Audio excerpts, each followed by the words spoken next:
All right, Sutter Home is America's 6th largest winery, and they became such a great winery because they invented White Zinfandel back in 1975. But we're not talking about White Zinfandel today. We're talking about Chenin Blanc, this 2009, this $5 wine, and I have to tell you, it is really good. Well, it did. The one thing that does tie in is Chenin Blanc was big in 1975. This is a 70s grape. I mean, this was the Chardonnay in the 70s. Yeah. And there's a reason for it, because it is a crowd-friendly grape. There's a lot to like in Chenin Blancs. Don't see them a lot, you don't see them as much anymore. Let's go back. And this is a little bit on the sweeter style, and I think that's why a lot of people like it. That's right. It got a lot of people into wine in the 70s.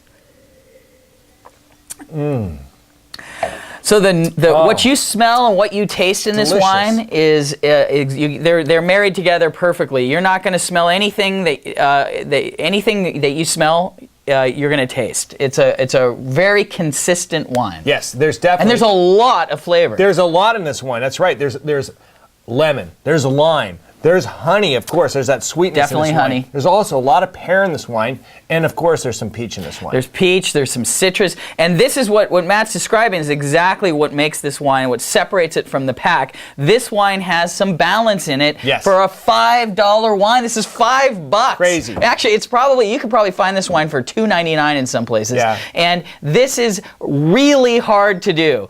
It has both citrus acidity to it, and it also has sweet, round, ripe fruit. And they're married together in this wine, and it is flat out delicious. Yeah. It does have a hint of sweetness, but you know what? It works. I'm going to go one step further. I'm going to say it's one of the best $5 wines that you can find out there. And one of the primary reasons I feel that way, I know about the little bit of sweetness in there, but it doesn't have anything offensive in it. That's this wine true. is clean and nice. That's true. There's nothing that's bringing you down. I'm going to go one step further. I'm going to say that this $5 wine is the first one we've ever tasted that has like 8 or 9 flavors. Yes. It's got like 2 layers of flavor in it, and you don't get that with these inexpensive wines. This has got a lot of fruit. Joe, on what both about the sides. lime? I mean, how many of these wines have we tried that have lime in them that really is delicious? It really is delicious, and I think that's the best thing you can say about this wine is, in addition to all the fruit, there's no downside to this wine. I mean, if you call sweetness a downside, you might say that, but this is not overly sweet. It's not over the top. It's not like a dessert wine. It just has great balance. It's a fantastic $5 wine. It is a killer value, and let's talk about what Let's talk about value. Yeah.